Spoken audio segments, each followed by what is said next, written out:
Hi అండి, అందరికీ నమస్కారం. ఈరోజు మీకోసం ఒక కథ. పెళ్ళైన 2 నెలలకే సింధు జీవితం తలకిందులైంది. కానీ రవి చావు వెనుక ఉన్నది విధిరాత కాదు, సొంత మనుషుల కుట్ర. కన్న కొడుకు ఆస్తి కోసం ఒక తల్లి ఎంతకైనా తెగిస్తుందా? రవి చనిపోయే ముందు సింధుకి ఇచ్చిన ఆ చిన్న కృష్ణుని విగ్రహంలో దాగున్న రహస్యం ఏమిటి? భర్తను చంపిన హంతకులను ఒంటరిగా ఉన్న సింధు ఎలా బయటపెట్టింది? చివరికి న్యాయస్థానంలో సొంత భర్తే తన భార్యకు వ్యతిరేకంగా ఎందుకు సాక్ష్యం చెప్పాల్సి వచ్చింది? గుండెలు పిండేసే మలుపులతో సాగే ఈ కథను అస్సలు మిస్ అవ్వకండి. ఇప్పుడే పూర్తిగా చూడండి.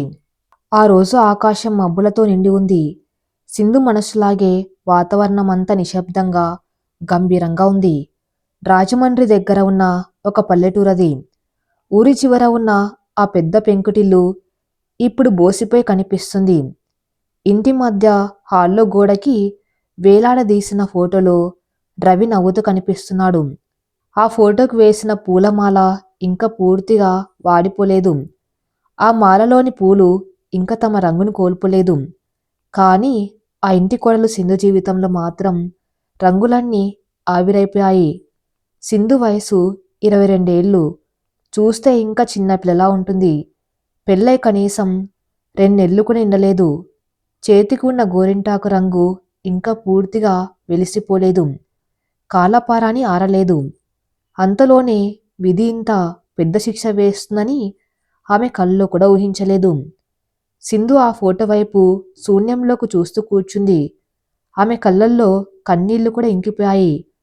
ఏడవటానికి కూడా శక్తి లేనంతగా నీరసించిపోయింది. పక్కనే ఉన్న గదిలో అత్తగారు పార్వతమ్మ, మామగారు రాఘవయ్య గొంతులు వినిపిస్తున్నాయి. అవి పరామర్శ మాటలు కాదు, సాధింపు మాటలు. 2 నెలల క్రితం సింధు రవిది పెద్దలకు తెరిచిన సంబంధం. సింధుది నిరుపేద కుటుంబం. తండ్రి చిన్నప్పుడే పోయాడు. తల్లి కష్టపడి పెంచింది. రవి వాళ్ళు ఆ ఊర్లో మోతుబారులు. రాఘవయ్య గారికి ఊర్లో మంచి పేరు, ఆస్తిపాస్తులున్నాయి. రవి వాళ్ళకి ఒక్కడే కొడుకు. సింధు అందం అనుకువ నచ్చి రవి ఇష్టపడ్డాడు. కట్నం కూడా వద్దని సింధుని పెళ్లి చేసుకున్నాడు. పెళ్ళైన కొత్తలో సింధు ఆ ఇంట్లో అడుగుపెట్టినప్పుడు తనని ఒక యువరాండ్లా చూసుకున్నారు. రవి అయితే సింధుని క్షణం విడిచి ఉండేవాడే కాదు. సింధు, నువ్వు నా అదృష్టం. ఈ ఇల్లు ఇన్నాళ్ళు నిశ్శబ్దంగా ఉండేది. నువ్వొచ్చాక సందడి వచ్చింది అని రవి అంటూ ఉంటే సింధు మురిసిపోయేది. ఆ 2 నెలలు సింధు జీవితంలో వసంతంలా గడిచాయి. కానీ ఆ రోజు రవి పట్నంలో ఏదో పని మీద బైక్ వేసుకుని వెళ్ళాడు. సాయంత్రం అవుతున్నా రాలేదు. సింధుకెందుకో మనసులో గుబులుగా అనిపించింది. దీపం పెడుతుంటే కుందులో నూనె ఒలికింది. అమ్మో, అశుభం అనుకుంది సింధు. సరిగ్గా రాత్రి 8 గంటలకు ఫోన్ మోగింది. అవతల నుంచి పోలీస్ కానిస్టేబుల్. మీరు రవిగారి బంధువులా? అవునండి, భార్యని. అమ్మ, హైవే మీద యాక్సిడెంట్ అయింది. లారీ గుద్దింది. రవిగారు స్పాట్లోనే. ఆ మాట పూర్తి కాకముందే సింధు చేతిలో ఫోన్ జారిపడింది. ప్రపంచం గిర్రున తిరిగింది. ఆస్పత్రికి వెళ్లేసరికి రవి వికతజీవిగా పడి ఉన్నాడు. పెళ్లిపీటల మీద ఏ ముఖమైతే నవ్వుతూ తాళి కట్టిందో ఆ ముఖం ఇప్పుడు రక్తహీనంగా ఉంది. సింధు గుండె పగిలిలా ఏడ్చింది. రవి, నన్ను తీసుకెళ్ళండి, నేనొక్కదాన్ని ఉండలేను అని శవం మీద పడి రోదించింది. రవి చనిపోయిన 10 రోజుల తర్వాత రవి కర్మకాండలు ముగిశాయి. బంధువులందరూ వెళ్ళిపోయారు. ఆ ఇంట్లో ఇప్పుడు మిగిలింది సింధు, పార్వతమ్మ, రాఘవయ్య మాత్రమే. రవి ఉన్నంతకాలం సింధుని లక్ష్మీదేవి అని పిలిచిన పార్వతమ్మ ఇప్పుడు శని అని పిలవటం మొదలుపెట్టింది. కొడుకుపోయిన దుఃఖం కంటే కోడలి మీద ద్వేషం ఆమెలో ఎక్కువగా కనిపిస్తుంది. ఉదయం 5 గంటలు. సింధు ఇంకా మంచం మీద పడుకుని ఉంది. నిన్న రాత్రి జ్వరం రావటం వల్ల లేవలేకపోయింది. పార్వతమ్మ వచ్చి సింధుని కాలితో తట్టి లేపింది. ఏమే, ఇంకా నిద్ర ఏంటి? మహారాణ్లా పడుకుంటే ఇల్లు ఎవరు ఊడుస్తారు? మొగుడు పోయాడన్న బెంగ కూడా లేకుండా కుంభకర్ణుల్లా నిద్రపోతున్నావు అని నిందించింది. సింధు ఉలిక్కిపడి లేచింది. అత్తయ్య ఒంట్లో బాగోలేదు, జ్వరం అని నీరసంగా చెప్పింది. జ్వరమా? నా కొడుకుని మింగేసినప్పుడు రాని జ్వరం ఇప్పుడొచ్చిందా? లే, లేచి పంచేయి, పంచేస్తేనే అన్నం అని కఠినంగా చెప్పింది పార్వతమ్మ. సింధు కష్టపడి లేచింది. వంటింట్లోకి వెళ్ళింది. అక్కడ అంట్లు పేరుకుపోయి ఉన్నాయి. చలిలో వణుకుతూనే అంట్లు తోమింది. ఇల్లంతా తుడిచింది. స్నానం చేసి తడి జుట్టుతో రవి ఫోటో ముందు దీపం వెలిగించింది. రవి, చూస్తున్నారా మీ అమ్మగారు నన్ను ఇలా తిడుతున్నారు? మీరు ఉంటే ఇలా జరగనిచ్చేవారా అని ఫోటోని చూసి కన్నీళ్లు పెట్టుకుంది. మధ్యాహ్నం భోజనం సమయం. రాఘవయ్య, పార్వతమ్మ డైనింగ్ టేబుల్ దగ్గర కూర్చుని తింటున్నారు. సింధు వాళ్ళకి వడ్డించింది. సింధుకి ఆకలిగా ఉంది. ఉదయం నుంచి పచ్చి మంచినీళ్ళు తప్ప ఏమీ తాగలేదు. అందరు తిన్నాక సింధు వంటింట్లోకి వెళ్ళి గిన్నెలు చూసింది. అన్నం గిన్నె ఖాళీగా ఉంది. కూర గిన్నెలో ఏమీ లేదు. అత్తయ్య, అన్నం అయిపోయింది అని చిన్నగా చెప్పింది సింధు. పార్వతమ్మ హాల్లోంచి అరిచింది. అయిపోతే పస్తు పడుకో, మొగుణ్ణి చంపి విందు భోజనాలు కావాలా నీకు? ఈరోజు శుక్రవారం, ఉపవాసముండు, నా కొడుకు ఆత్మకైనా శాంతి కలుగుతుంది. సింధు కడుపులో ఆకలి మంటలు, కళ్ళల్లో కన్నీటి మంటలు. ఆ మౌనంగా పెరట్లోకి వెళ్ళింది. అక్కడ జామ చెట్టు కింద కూర్చొని కడుపు నింపుకోవటానికి చెంబు నీళ్లు తాగింది. సింధు తన గదిలో, ఇప్పుడు స్టోర్ రూమ్ లాంటి చిన్న గదిలో పడుకుంటూ ఉంది. ఆమె తన పెట్లోంచి ఏదో వెతుకుతుంది. పార్వతమ్మ కిటికీలోంచి గమనిస్తుంది. సింధు ఒక చిన్న డైరీని, రవి వాడిన పాత కీప్యాడ్ ఫోన్ని బయటకు తీసింది. ఆ ఫోన్ని చాలా జాగ్రత్తగా ఎవరికీ తెలియకుండా దాచుకుంటుంది. పార్వతమ్మకి అనుమానం వచ్చింది. అదిగో చూడు, దానికెంత దొంగబుద్ధో. రవి ఫోన్ని మనకివ్వకుండా దాచుకుంది. అందులో ఏముంది అని భర్త రామయ్యతో చెప్పింది. రామయ్య నిట్టూర్చాడు. ఏముంటుందే, రవి ఫోటోలుంటాయేమో. పాపం, దానికా మాత్రం జ్ఞాపకం ఉండకూడదా? మీకు తెలియదండి, ఈ కాలం పిల్లలు చాలా ఫాస్టు. మొగుడు పోయి 10 రోజులు కాలేదు. అప్పుడే రాత్రిపూట ఎవరితోనో మాట్లాడుతూ ఉంటే నేను విన్నాను. గట్టిగా మాట్లాడకండి, ఎవరైనా వింటారు అని గుసగుసలాడుతుంది అని పార్వతమ్మ కొత్త బాంబు పేల్చింది. రాఘవయ్య ఉలిక్కిపడ్డాడు. నిజమా? ఎవరితో? ఏమో, ఎవరో మగాడితో. నాకు అనుమానంగా ఉంది. అసలు రవి చావుకు కారణం ఆ లారీ డ్రైవర్ ఒక్కడేనా? లేక దీనికి ఆ మగాడికి సంబంధం ఉండి రవి అడ్డు తొలగించుకున్నారా అని పార్వతమ్మ విషం నూరిపోసింది. రాఘవయ్య మనసులో కూడా అనుమానపు ముళ్ళు గుచ్చుకుంది. నిజమేనేమో. రవి ఉన్నప్పుడు కూడా సింధు చాలాసార్లు ఫోన్ బిజీ వచ్చేది. అమ్మకు చేస్తున్నా అని చెప్పేది. కానీ ఆ మనిషికి చేస్తున్నదేమో అని ఆలోచనలో పడ్డాడు. ఆ రాత్రి గడియారం 11 గంటలు కొట్టింది. ఇల్లంతా నిశ్శబ్దం. బయట కుక్కల అరుపులు తప్ప ఏమి వినిపించడం లేదు. సింధు తన గదిలో లైట్ ఆర్పేసింది. దుప్పటి ముసుగు తన్నింది. పార్వతమ్మ నిద్రపోలేదు. సింధు గది తలుపు దగ్గర చెవి పెట్టి వింటుంది. లోపల సింధు దుప్పట్లోపల ఆ పాత ఫోన్ ఆన్ చేసింది. ఒక నెంబర్కి డయల్ చేసింది. హలో అని చాలా మెల్లగా, వణుకుతున్న గొంతుతో పలికింది. అవతల నుంచి ఒక గంభీరమైన గొంతు వినిపించింది. చెప్పండి సింధుగారు, మీ ఇంట్లో పరిస్థితి ఎలా ఉంది? సింధు కన్నీళ్లు పెట్టుకుంది. నరకం సాగా నరకం. అన్నం పెట్టడం లేదు, శని అని తిడుతున్నారు. నేను భరించలేకపోతున్నాను. ధైర్యం తెచ్చుకోండి సింధు, మనం అనుకున్న పని ఇంకా పూర్తి కాలేదు. రవి గారు ఎలా చనిపోయారో నిజం తెలియాలంటే మీరు అక్కడ ఉండక తప్పదు. ఆ రిపోర్ట్సు నా చేతికి వచ్చాయి. రేపు ఉదయం 10 గంటలకు నేను ఆ ఊరి గుడి వెనక ఉంటాను. మీరు తప్పకుండా రావాలి. ఎవరికి అనుమానం రాకుండా రండి అన్నాడు అవతల వ్యక్తి. వస్తాను సార్, కానీ నాకు భయంగా ఉంది. రవిది ప్రమాదం కాదని తెలిస్తే వీళ్ళు నన్ను బతకనివ్వరు అంది సింధు. మీకు నేను ఉన్నాను. రవి గారి ఆత్మకు న్యాయం జరగాలి. రేపు కలుద్దాం అని ఫోన్ కట్ చేశాడు. సింధు ఫోన్ స్విచ్ ఆఫ్ చేసి తన దిండు అడుగున దాచింది. బయట ఉన్న పార్వతమ్మకి మాటలు పూర్తిగా వినిపించలేదు. కాని వస్తాన్ సాగా, ఎవరికి అనుమానం రాకుండా రండి అన్న ముక్కలు మాత్రం వినిపించాయి. పార్వతమ్మ ముఖం కోపంతో ఎర్రబడింది. చూసారా, నా అనుమానం నిజమైంది. ఎవరో మగాణ్ణి రేపు గుడి వెనక కలవడానికి వెళ్తుంది. దొంగముండా, మొగుడు చచ్చిన 10 రోజులకే ఇంకోటి కావలసి వచ్చిందా? రేపు దీని బాగోతం ఊరందరి ముందు పెడతా అని మనసులో కసిగా అనుకుంది. మరుసటి రోజు ఉదయం సింధు స్నానం చేసి తడి బట్టలతోనే తులసి కోట దగ్గర దండం పెట్టుకుంది. అత్తయ్య, గుడికి వెళ్ళి వస్తాను, మనసు బాగోలేదు అని అడిగింది. పార్వతమ్మ నటిస్తూ, సర్లే వెళ్ళు, పాపం నీకు మాత్రం ఏం శాంతి ఉంది, దేవుడికి దండం పెట్టుకొని రా అంది. లోపల మాత్రం నీ దండం దేవుడికి కాదు, ఆ మగవాడికి అని నాకు తెలిసి అనుకుంది. సింధు బయలుదేరింది.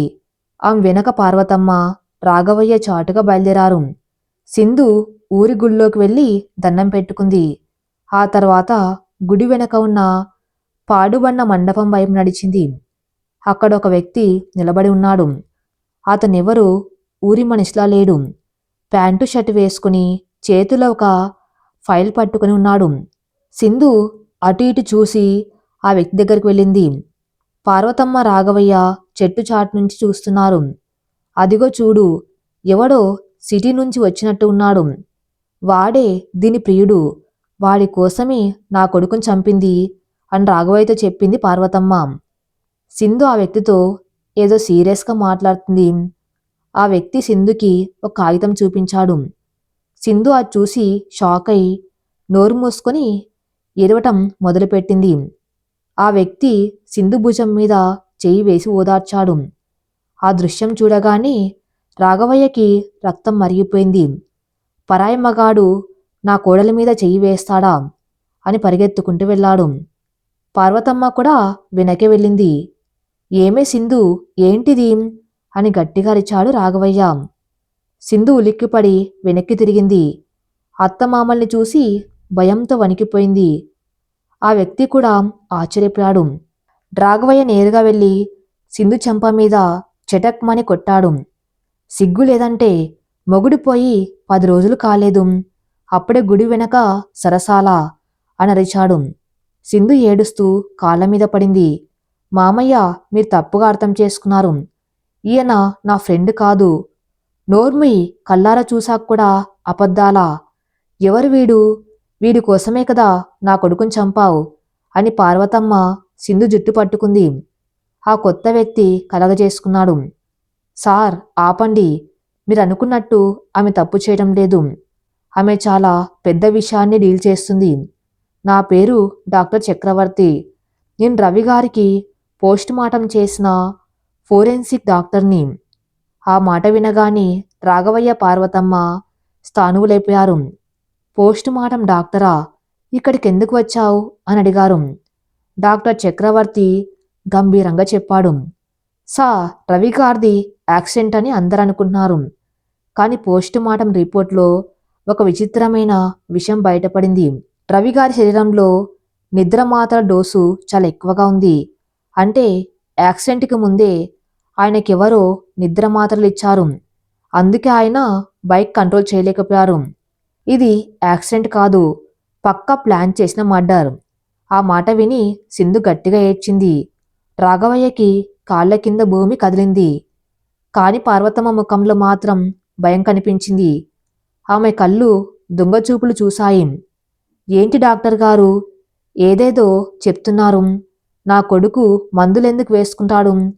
వీడేదో అబద్ధం చెప్తున్నాడు.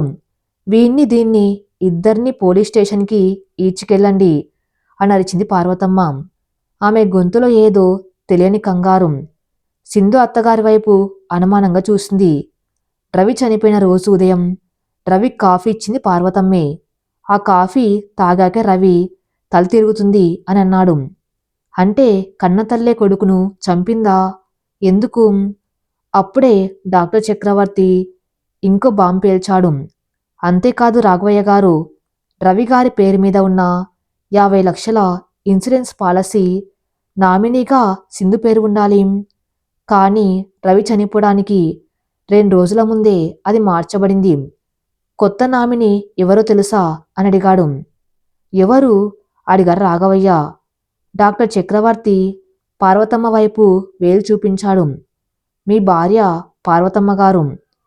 రాఘవయ్య షాకై భార్య వైపు చూశాడు. పార్వతమ్మకి చెమటలు పట్టాయి. ఇప్పుడు సింధుకు అర్థమైంది. తను ఎదుర్కోవాల్సింది విధిని కాదు, పక్కనే ఉన్న మృత్యువు లాంటి అత్తగారిని. ఆ పాడుబడిన మండపంలో వాతావరణం నిశ్శబ్దంగా ఉంది, కానీ అందరి గుండెల్లో మాత్రం తుఫాన్ రేగుతుంది. డాక్టర్ చక్రవర్తి మాటలు వినగానే పార్వతమ్మ ముఖం పాలిపోయింది. కానీ ఆమె అంత తేలిగ్గా లొంగిపోయే మనిషి కాదు. ఆమెలోని నటి ఒక్కసారిగా నిద్రలేచింది. అయ్యో రామా, ఎంత మాట, ఎంత మాట అంటూ పార్వతమ్మ గుండెలు బాదుకుంటూ కింద కూలబడిపోయింది. నేను కన్న కొడుకుని చంపుకుంటానా? 9 నెలలు మోసి కనిపెంచిన బిడ్డకి విషం పెడతానా? ఓరి దేవుడా, నా నుదుట ఇంక ఏమేం రాతలు రాసావయ్యా అని గట్టిగా ఏడవటం మొదలుపెట్టింది. రాఘవయ్య కరిగిపోయాడు. భార్య ఏడుపు చూడగాని ఆయనలోని అనుమానం పక్కకు వెళ్ళిపోయింది. వెంటనే ఆమెను లేవదీశాడు. పార్వతి, ఏడవకు, డాక్టర్ ఏదో అన్నాడని నువ్వు బాధపడకు అని ఓదార్చాడు. పార్వతమ్మ లేచి ఆవేశంగా డాక్టర్ చక్రవర్తి వైపు వేలు చూపించింది. ఏమండి, అసలితను డాక్టరో కాదో ఎవరికి తెలుసు? ఈ సింధు సిఐకి ఇతనికున్న సంబంధం ఏంటి? నా కొడుకు బతికున్నప్పుడే వీళ్ళిద్దరు కలిసి ప్లాన్ వేసి ఉంటారు. ఇప్పుడు నా మీదకు తోచేసి ఆస్తి కాజేయాలని చూస్తున్నారు. మీరు నన్ను నమ్ముతారా, లేక నిన్నగాక మొన్న వచ్చిన ఈ పరాయి మగాన్ని నమ్ముతారా అని నిలదీసింది. రాఘవయ్య సింధు వైపు కోపంగా చూశాడు. సింధు, నీ వల్ల మా ఇల్లు బజార్న పడింది. పద ఇంటికి, నీ సంగతి అక్కడ చెప్తా అని సింధు చెయ్యి పట్టుకుని ఈడ్చుకెళ్లాడు. సింధు వెనక్కి తిరిగి డాక్టర్ వైపు నిస్సహాయంగా చూసింది. డాక్టర్ చక్రవర్తి కళ్ళతోనే ధైర్యంగా ఉండు అని సైగ చేశాడు. ఇంటికి చేరాక ఇంటి తలుపులు గట్టిగా మూసేశారు. సింధుని హాల్లోకి విసిరేశారు. రాఘవయ్య కోపంతో ఊగిపోతున్నాడు. నిజం చెప్పు సింధు, ఆ డాక్టర్ గాడికి నీకు ఏం సంబంధం?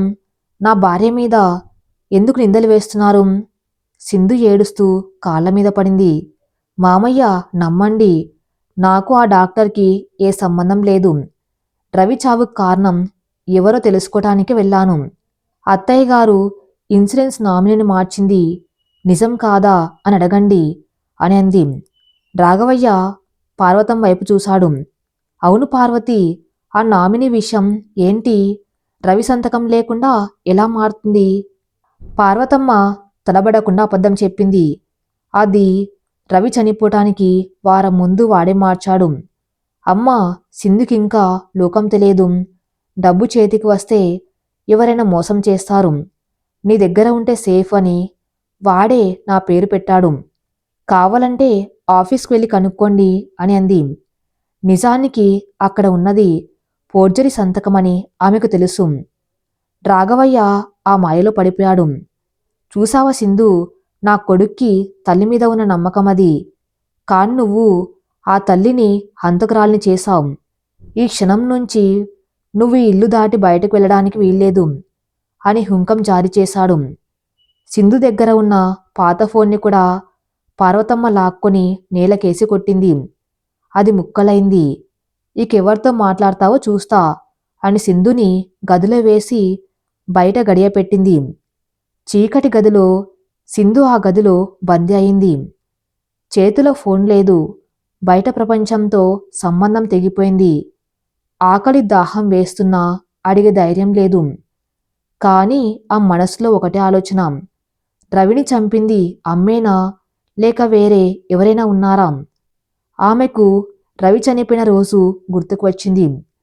ఆ రోజు ఉదయం రవికి కాఫీ ఇచ్చింది పార్వతమ్మే.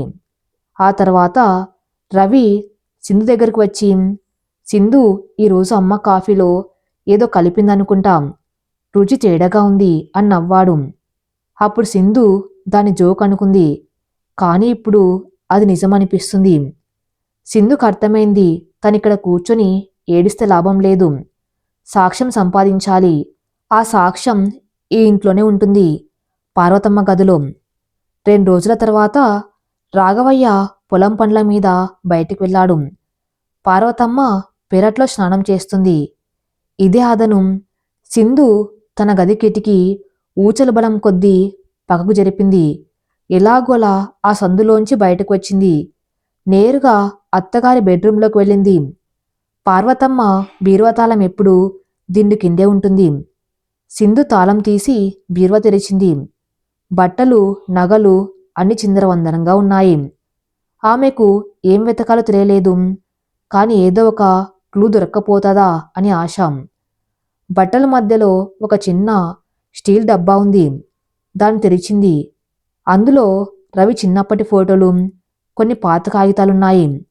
వాటి కింద ఒక బంగారు గొలుసు ఉంది. ఆ గొలుసు చూడగానే సింధు గుండె ఆగిపోయినంత పనైంది.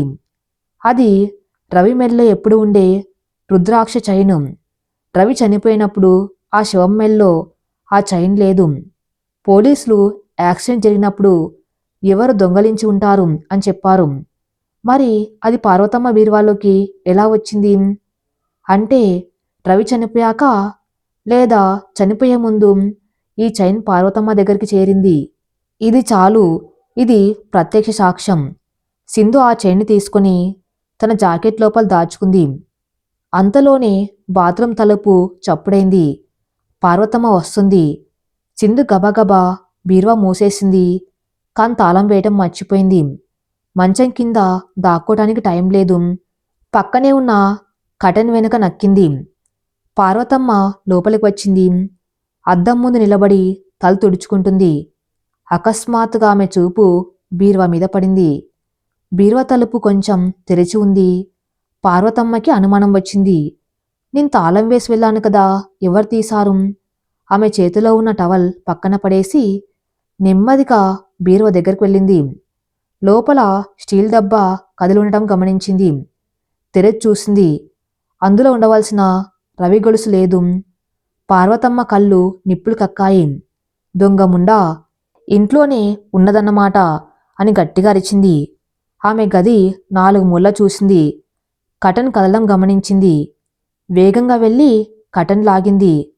అక్కడ భయంతో వణికిపోతూ నిలబడిన సింధు, ఓహో, గదిలో నుంచి పారిపోయి నా గదిలో దొంగతనం చేస్తావా అని పార్వతమ్మ సింధు జుట్టు పట్టుకుని బయటకు లాగింది. ఇవ్వు, ఆ గొలుసివ్వు అని సింధుని కింద పడేసి కొట్టడం మొదలుపెట్టింది. సింధు ప్రతిఘటించింది. ఇవ్వను, ఇది నా రవిది. మీరు రవిని చంపారని దీనివల్ల రుజువు అవుతుంది. ఇది పోలీసులకు ఇస్తాను అని అరిచింది. పార్వతమ్మ వికటంగా నవ్వింది. పోలీసులా?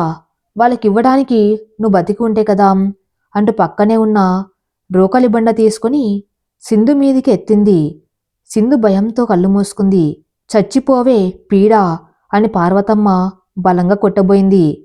ఆగండి అత్తయ్య, ఓ గంభీరమైన గొంతు వినిపించింది. పార్వతమ్మ రోకలి బండ ఆపి ద్వారం వైపు చూసింది. అక్కడ ఒక వ్యక్తి నిలబడి ఉన్నాడు. అతను రాఘవయ్య కాదు. అతను సుమారు 35 ఏళ్ల వయసున్న వ్యక్తి. చూడ్డానికి రౌడీలా ఉన్నాడు. మెడలో లావుపాటి గొలుసు, చేతిలో సిగరెట్టు. అతను జగదీష్, పార్వతమ్మ సొంత తమ్ముడు. సింధుకి వరుసకు మామ అవుతాడు. ఇన్నాళ్ళు ఊర్లో లేడు. తమ్ముడు నువ్వా, ఎప్పుడొచ్చావు అడిగింది పార్వతమ్మ కంగారుగా. జగదీష్ లోపలికి వచ్చి రోకలి బండను పార్వతమ్మ చేతిలోంచి తీసుకున్నాడు. ఇప్పుడే వచ్చానక్కా. ఏంటి కోడల్ని చంపేస్తున్నావు?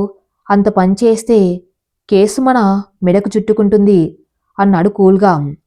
సింధు లేచి నిలబడింది. మామయ్య, చూడండి అత్తయ్య ఏం చేస్తుందో. రవిని చంపి. జగదీష్ నవ్వాడు. ఆ నవ్వులో క్రూరత్వం ఉంది. అతను సింధు దగ్గరికి వచ్చి ఆమె గడ్డం పట్టుకుని పైకి లేపాడు. నాకు తెలుసు సింధు, రవిని ఎవరు చంపారో, ఎందుకు చంపారో అన్నీ నాకు తెలుసు అని అన్నాడు. సింధు ఆశ్చర్యపోయింది. మీకు తెలుసా? మరి పోలీసులు ఎందుకు చెప్పలేదు? జగదీష్ పెద్దగా నవ్వాడు. పార్వతమ్మ కూడా నవ్వింది. ఎందుకంటే రవికా నిద్ర మాత్రలు తెచ్చిచ్చింది నేనే కాబట్టి అన్నాడు జగదీశం. సింధుకి గుండె ఆగినంత పనైంది. సొంత మేనమామే మేనల్లుణ్ణి చంపాడాం.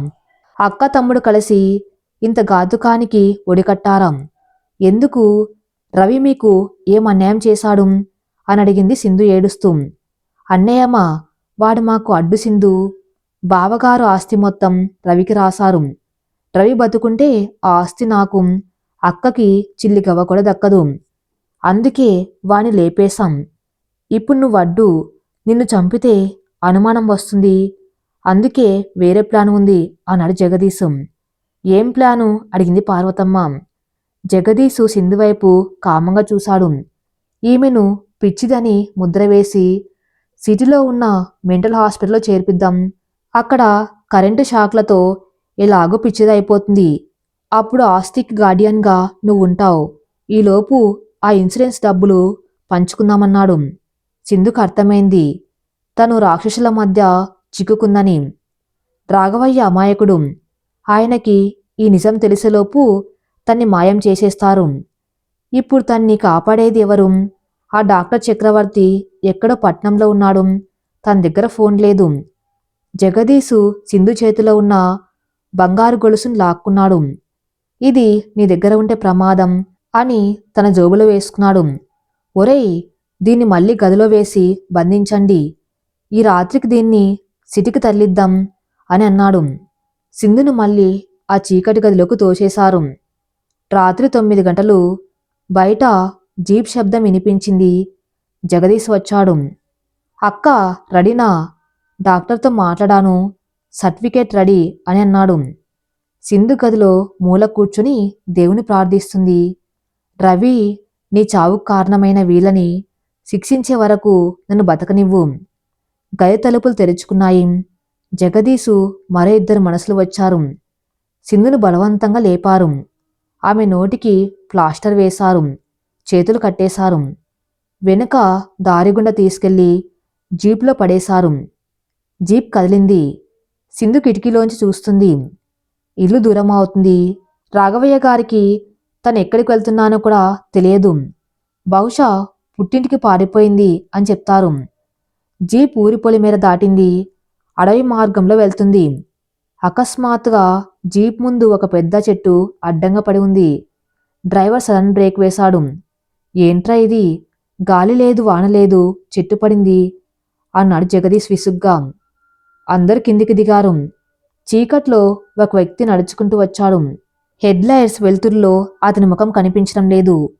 కేవలం చేతిలో ఉన్న ఇనుపరాడ్ మాత్రం మెరుస్తుంది. ఎవర్రా నువ్వు? దారి వదులు అన్నాడు జగదీశు. ఆ వ్యక్తి సమాధానం చెప్పలేదు. వేగంగా ముందుకు వచ్చి చేతిలోని రాడుతో జగదీష్ కారు అద్దం పగలగొట్టాడు. అతను మరెవరో కాదు, డాక్టర్ చక్రవర్తి. కాని అతను ఒక్కడే కాదు, అతని వెనక ఇంకొకరు ఉన్నారు.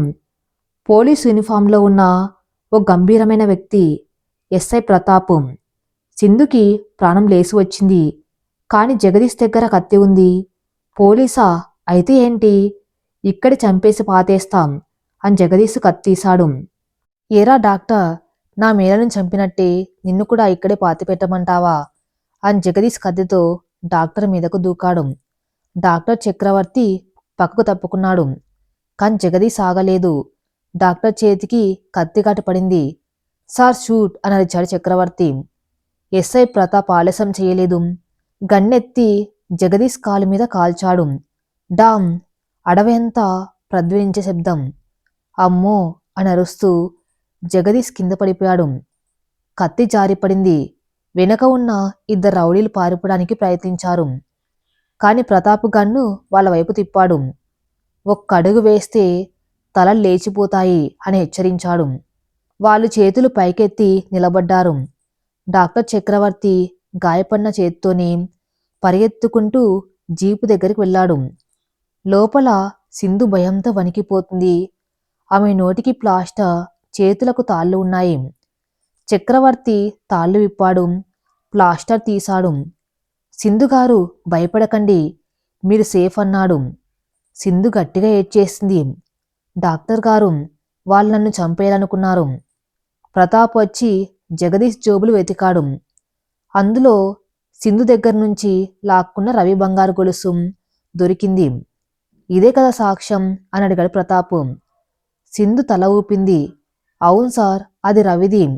అది మా అత్తయ్య బీరువాలో దొరికింది. ప్రతాప్ జగదీషు జుట్టు పట్టుకుని లేపాడు. పద, స్టేషన్కి కాదు, మీ ఇంటికి. ఈరోజు ఆ ఊరి ప్రజల ముందే నీ అక్క నువ్వు చేసిన పాపం బయట పెడతా అని జీప్ ఎక్కించాడు. రాఘవయ్య గారి ఇల్లు రాత్రి 1 గంట. పార్వతమ్మ హాల్లో అటు ఇటు తిరుగుతుంది. రాఘవయ్య గారు నిద్రపోతున్నారు. ఆయనకు మత్తు మందు కలిపిన పాలు ఇచ్చింది పార్వతమ్మ. ఈ పాటికి జగదీష్ పని పూర్తి చేసి ఉంటాడు. ఆ సింధు పీడ వదిలింది. రేపు ఉదయం కోడలు లేచిపోయింది అని ఏడుపు మొదలు పెట్టాలి అని మనసులో ప్లాన్ వేసుకుంటుంది. అంతలో బయట జీప్ శబ్దం. పార్వతమ్మ ముఖం వెలిగిపోయింది. తలుపు తీసింది. తమ్ముడు, పనైందా అని అడుగుతూ బయటకు వచ్చింది. కాని ఎదురుగా దృశ్యం చూసి ఆమె గుండె ఆగిపోయినంత పనైంది. జీప్లోంచి జగదీష్ దిగలేదు. ఎస్ఐ ప్రతాపు, డాక్టర్ చక్రవర్తి దిగారు. వెనుక సింధు దిగింది. చివరగా కుంటుకుంటూ బేడీలతో జగదీష్ దిగాడు. జగదీష్ అని అరిచింది పార్వతమ్మ. ప్రతాప్ ఆమె దగ్గరికి వచ్చి, ఏం పార్వతమ్మ గారు, పనయిందా అని అడుగుతున్నారు. ఏ పని? కోడల్ని పిచ్చిదాండ్లా చేసి ఆస్తి కాజేసే పనా, లేక కన్న కొడుకును చంపిన పనా అని గట్టిగా అడిగాడు. ఆ అరుపుకి లోపల నిద్రపోతున్న రాఘవయ్య గారు ఉలిక్కిపడి లేచారు. మత్తులోనే బయటకు వచ్చారు. ఎదురుగా ఉన్న దృశ్యం చూసి ఆయనకు మత్తు వదిలిపోయింది. ఏంటిది, పోలీసులు? జగదీష్కి ఏమైంది? సింధు, నువ్వు పుట్టింటికి వెళ్ళలేదా అని అమాయకంగా అడిగారు రాఘవయ్య. సింధు పరిగెత్తుకుంటూ వెళ్ళి మామగారి కాళ్ళ మీద పడింది. మామయ్య, నన్ను క్షమించండి, నేను పుట్టింటికి వెళ్ళలేదు. వీళ్ళు నన్ను కిడ్నాప్ చేశారు. అత్తయ్య ఈ జగదీష్ కలిసి రవిని చంపేశారు మామయ్య అని బోర్న ఏడ్చింది. రాఘవయ్య షాక్ అయి భార్య వైపు చూశారు. ఏంటి పార్వతి, ఇది నిజమేనా? పార్వతమ్మ గతుక్కుమంది, కాని బుకాయించింది. అబద్ధం, ఇదంతా ఈ డాక్టర్ గాడు ఆడిస్తున్న నాటకం. నా తమ్ముణ్ణి కొట్టి నా మీద నిందలు వేస్తున్నారు. నేను నా కొడుకుని చంపుతానా అని ముసలి కన్నీళ్లు పెట్టింది. ఎస్ఐ ప్రతాపు జగదీష్ చెంప పగలగొట్టాడు. ఒరేయ్, నిజం చెప్పు, లేకపోతే 3rd డిగ్రీ ప్రయోగిస్తా. రవిని ఎవరు చంపారు? జగదీష్ నొప్పి భరించలేక నిజం కక్కేశాడు. బావగారు, నన్ను క్షమించండి. అక్కే చెప్పింది. ఆస్తి మొత్తం రవి పేరు మీద రాశారు. మాకేం మిగలదు అని భయపడింది. రవికి నిద్ర మాత్రలు ఇచ్చింది అక్కే. వాడు మత్తులో ఉన్నప్పుడు యాక్సిడెంట్ చేయించింది నేను. ఈ ప్లాన్ మొత్తం అక్కదే అని చెప్పేశాడు. రాఘవయ్య కాళ్ళ కింద భూమి కంపించింది. ఆయన నమ్మలేకపోతున్నారు. తన భార్య తనతో 30 ఏళ్లు కాపురం చేసిన మనిషి ఇంత రాక్షసిగా మారుతుందని ఊహించలేదు. పార్వతి అని ఆమె వైపు చూశారు. ఆ చూపులో కోపం లేదు, అసహ్యం, జాలి ఉన్నాయి. డబ్బు కోసం కడుపున పుట్టిన బిడ్డని చంపావా? నువ్వు మనిషివేనా, మృగానివా అని అడిగారు. పార్వతమ్మ ఇక దాచలేకపోయింది. ఆ ముఖంలో వికృతమైన నవ్వు వచ్చింది. అవును, చంపాను, తప్పేంటి? ఆస్తి మొత్తం వాడి పేరు మీద రాస్తే నేనేం కావాలి? వాడు పెళ్ళాం మోజులో పడి నన్ను లెక్క చేయటం మానేశాడు. రేపొద్దున నన్ను గెంటేస్తే నా భవిష్యత్తు కోసమే చేశాను అని సిగ్గు లేకుండా చెప్పింది. ఆ మాటలు వినగానే రాఘవయ్య గుండె పగిలింది. ఆయన అక్కడే కుప్పగూలిపోయారు. సింధు ఆయన్ను పట్టుకుంది. మామయ్య, ప్రతాప్ కానిస్టేబుల్ని పిలిచాడు. వీళ్ళిద్దరినీ అరెస్ట్ చేయండి. పార్వతమ్మను జగదీష్ని జీప్ ఎక్కిస్తున్నారు. పార్వతమ్మ వెళ్తూ వెళ్తూ సింధు వైపు చూసి, నీ అదృష్టం బాగుండి బతికావు, కాని గుర్తుపెట్టుకో, కోర్టులో సాక్షులు నిలబడవు, నీ మళ్ళీ వస్తా అని సవాల్ చేసింది. పోలీస్ స్టేషన్ మరుసటి రోజు జగదీష్, పార్వతమ్మ రిమాండ్లో ఉన్నారు. కాని పార్వతమ్మ అన్నట్టుగానే కేసు కొంచెం వీక్గా ఉంది. జగదీష్ ఇచ్చిన స్టేట్మెంట్ ఒక్కటే సాక్ష్యం. దాన్ని కోర్టులో మార్చేయచ్చు. పోలీసులు కొట్టి చంపించారు అని లాయర్ వాదించొచ్చు. రవి గొలుసు దొరికినా అది పార్వతమ్మ బీర్వాలో దొరికినట్టు రుజువు లేదు. సింధు ఒక్కతే సాక్ష్యం. డాక్టర్ చక్రవర్తి ప్రతాప్తో మాట్లాడుతున్నాడు. ప్రతాప్ వాళ్ళు బెయిల్ మీద బయటకు వచ్చే ఛాన్స్ ఉంది. మనకి ఇంకేదైనా బలమైన సాక్ష్యం కావాలి. రవి చనిపోయే ముందు ఏదైనా రాశాడా, లేక ఏదైనా రికార్డ్ చేశాడా? సింధు పక్కనే కూర్చుని ఉంది. ఆమె ఆలోచిస్తుంది. రవి చనిపోయే ముందు రోజు చాలా ఆవేదనగా ఉండేవారు. ఒకసారి నాతో, సింధు, మన పెళ్లి రోజు నీకు ఒక గిఫ్ట్ ఇస్తాను, అది చూస్తే నువ్వు షాక్ అవుతావు అని అన్నారు. కానీ ఆ గిఫ్ట్ ఏంటో చెప్పలేదు అని గుర్తు చేసుకుంది. గిఫ్టా? ఎక్కడ దాచారు అడిగాడు చక్రవర్తి. మా గదిలో దేవుడి పటాల వెనుక ఒక చిన్న అర ఉంది. అందులో ఎప్పుడు రవి తన డైరీ, కొన్ని పర్సనల్ వస్తువులు పెట్టేవారు. కానీ ఆ రోజు అత్తయ్య ఆ గదిని శుభ్రం చేశారు. బహుశా తీసేసి ఉంటారు అంది సింధు నిరాశగా. డాక్టర్ చక్రవర్తికి ఒక ఐడియా వచ్చింది. పార్వతమ్మ అంత తెలివైన క్రిమినల్ అయితే సాక్ష్యాలను నాశనం చేసి ఉంటుంది. కానీ రవి తెలివైన వాడైతే ఆ సాక్ష్యాన్ని ఎవరు ఊహించని చోట దాచి ఉంటాడు. సింధు, రవి నీకిచ్చిన వస్తువుల్లో ఏదైనా ప్రత్యేకమైనది ఉందా? సింధు తన మెల్లో ఉన్న తాలిబొట్టుని, చేతి గాజులను చూసుకుంది. పెళ్లిలో రవి నాకు ఒక చిన్న వెండి విగ్రహం, కృష్ణుడి బొమ్మ ఇచ్చాడు. అది ఎప్పుడూ నా పర్సులోనే ఉంటుంది అని తన హ్యాండ్ బ్యాగ్లోంచి ఒక చిన్న వెండి బొమ్మను తీసింది. అది ఒక చిన్న కృష్ణుని విగ్రహం. చూడ్డానికి చాలా సాధారణంగా ఉంది. చక్రవర్తి దాని చేతిలోకి తీసుకున్నాడు. బరువు చూశాడు. ఇది మామూలు విగ్రహంలా లేదు, కొంచెం బరువుగా ఉంది అని దాన్ని అటు ఇటు తిప్పి చూశాడు. విగ్రహం అడుగు భాగంలో ఒక చిన్న గీత కనిపించింది. ప్రతాప్ కత్తో ఆ స్క్రూని తిప్పాడు. ఆ విగ్రహం అడుగు భాగం తెరుచుకుంది. అందులో ఒక చిన్న మెమరీ కార్డు ఉంది. అందరూ ఆశ్చర్యపోయారు. రవి దీని గురించే చెప్పి ఉంటాడు అన్నాడు చక్రవర్తి. వెంటనే స్టేషన్లోని కంప్యూటర్కి ఆ చిప్ని కనెక్ట్ చేశారు. అందులో ఒక వీడియో ఫైల్ ఉంది. ప్లే చేశారు. స్క్రీన్ మీద రవి కనిపిస్తున్నాడు. ఆయన ముఖం పాలిపోయింది. కళ్ళల్లో నీళ్లు ఉన్నాయి. హాయ్ సింధు, ఈ వీడియో నువ్వు చూస్తున్నావంటే నేను బతికి లేనట్టే. అమ్మ మామయ్య మాట్లాడుకోవడం నేను విన్నాను. వాళ్ళు నాకు స్లో పాయిజన్ ఇస్తున్నారు నా ఆస్తి కోసమే అని తెలిసింది. అమ్మ మీద ప్రేమతో నేను పోలీసులకు చెప్పలేకపోతున్నా. కానీ వాళ్ళు నిన్ను కూడా చంపేస్తారేమో అని భయంగా ఉంది. అందుకే ఈ నిజం రికార్డ్ చేస్తున్నా. నా చావుకు కారణం మా అమ్మ పార్వతమ్మ, మామయ్య జగదీశం. సింధు జాగ్రత్త అని వీడియో ముగిసింది. స్టేషన్లో నిశ్శబ్దం ఆవహించింది. ఇది చాలు. ఇది డయింగ్ డిక్లరేషన్ కింద పరిగణించబడుతుంది. ఏ కోర్టు కూడా దీన్ని కాదనలేదు. సింధు ఆ వీడియో చూసి గట్టిగా ఏడ్చింది. రవి మీకన్నీ తెలిసి కూడా మౌనంగా చనిపోయారా? ఇప్పుడు పార్వతమ్మకి ఉరిశిక్ష ఖాయం. కాని కథ ఇక్కడితో అయిపోలేదు. ఆ ఊర్లో రాఘవయ్య గారు ఒంటరిగా ఇంట్లో కూర్చుని ఉన్నారు. ఆయన చేతిలో ఒక పురుగుల మందు డబ్బా ఉంది. నా భార్య హంతకురాలు, నా కొడుకు పోయాడు, నా కోడలికి అన్యాయం జరిగింది, నీ బతికి ఉండి ఏం లాభం అని ఆయన ఆత్మహత్య చేసుకోవడానికి సిద్ధమయ్యారు. అప్పుడే ఫోన్ మోగింది. అది సింధు. మామయ్య, న్యాయం గెలిచింది. రవి మనల్ని కాపాడాడు. మీరు ఏ అఘాయిత్యం చేసుకోవద్దు. నాకిప్పుడు తండ్రి మీరేం. మీరు లేకపోతే నేను అనాథని అని ఏడుస్తూ చెప్పింది. రాఘవయ్య కళ్ళల్లో నీళ్లు వచ్చాయి. ఆ మందు డబ్బా పక్కన పడేశారు. సింధు, వస్తున్నానమ్మా. ఇక నుంచి నిన్ను కంటికి రెప్పలా చూసుకోవటమే నా ప్రాయశ్చిత్తం అని అనుకున్నారు. రాజమండ్రి జిల్లా కోర్టు ప్రాంగణం జనంతో కిటకిటలాడుతుంది. ఈ కేసు రాష్ట్ర వ్యాప్తంగా సంచలనం సృష్టించింది. కన్న కొడుకును ఆస్తి కోసం తల్లి చంపిందన్న వార్త అందర్నీ దిగ్భ్రాంతికి గురి చేసింది. బోన్లో పార్వతమ్మ, ఆమె తమ్ముడు జగదీశ్ నిలబడి ఉన్నారు. పార్వతమ్మ ముఖంలో ఇందాకటి భయం లేదు. ఆ మొహంలో ఒక రకమైన మొండి ధైర్యం కనిపిస్తుంది. ఎందుకంటే ఆమె తరపున వాదించటానికి పట్నం నుంచి ఒక పెద్ద క్రిమినల్ లాయర్ విశ్వాంబర వచ్చారు. కేసు విచారణ మొదలైంది. పబ్లిక్ ప్రభుత్వ లాయర్ లేచి, యువర్ ఆనర్, ఇది చాలా సుష్టమైన కేసు.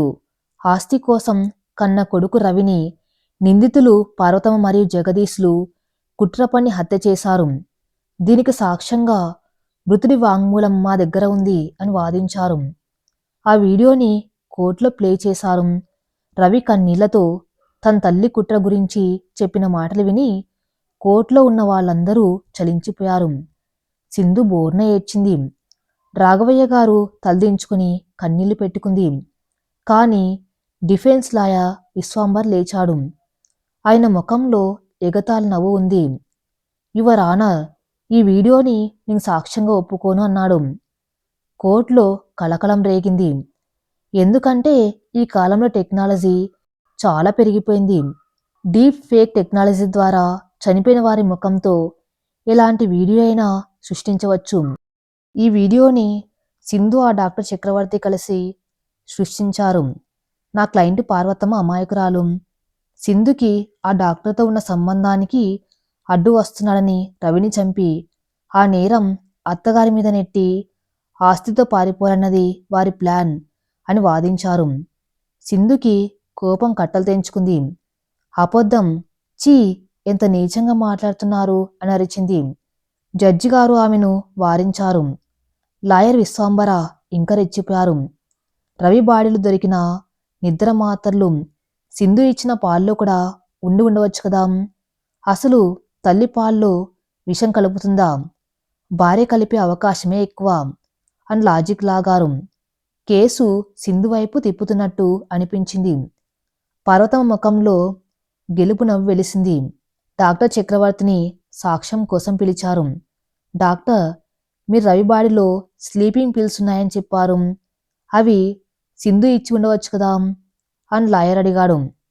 చక్రవర్తి ధైర్యంగా చెప్పారు. లేదు యువర్ ఆనర్, రవి గారి వీడియోలో చెప్పినట్టు ఆయనకు స్లో పాయిజన్ ఇవ్వబడింది. అది 4 రోజుల పాటు కొద్ది కొద్దిగా ఇస్తేనే మనిషి నాడీ వ్యవస్థ దెబ్బతింటుంది. సింధు ఆ ఇంట్లోకి వచ్చి 2 నెలలైంది. కానీ రవి మెడికల్ హిస్టరీ చూస్తే గత 6 నెలలుగా ఆయన ఆరోగ్యం క్షీణిస్తుంది. అంటే సింధు రాకముందే విషప్రయోగం మొదలైంది. అప్పుడు ఇంట్లో ఉన్నది పార్వతమ్మ మాత్రమే. లాయర్ విశ్వాంబర గతుక్కుమన్నారు. కాని మళ్ళీ వాదించారు. అదంతా ఊహాగానం, ప్రత్యక్ష సాక్ష్యం ఉందా? పార్వతమ్మ విషం కలుపుతూ ఉండగా ఎవరైనా చూసారా? కోర్టు నిశ్శబ్దంగా ఉంది. పార్వతమ్మ నవ్వుకుంది. ఎవరు చూస్తారు, 4 గోడల మధ్య జరిగింది అనుకుంది. అప్పుడే పబ్లిక్ ప్రాసిక్యూటర్ ఒక కొత్త సాక్షిని పిలిచారు. యువర్ ఆనర్, ప్రాసిక్యూషన్ తరపున మేము ఒక కీలక సాక్షిని ప్రవేశపెడుతున్నాం. అతనే నిందితురాలు పార్వతమ్మ భర్త శ్రీ రాఘవయ్య గారు. పార్వతమ్మ షాక్ అయింది. నా భర్త నా మీద సాక్ష్యం చెప్తాడా? పిచ్చివాడు, నా వైపే ఉంటాలే అని అనుకుంది. రాఘవయ్య గారు బోన్లోకి వచ్చారు.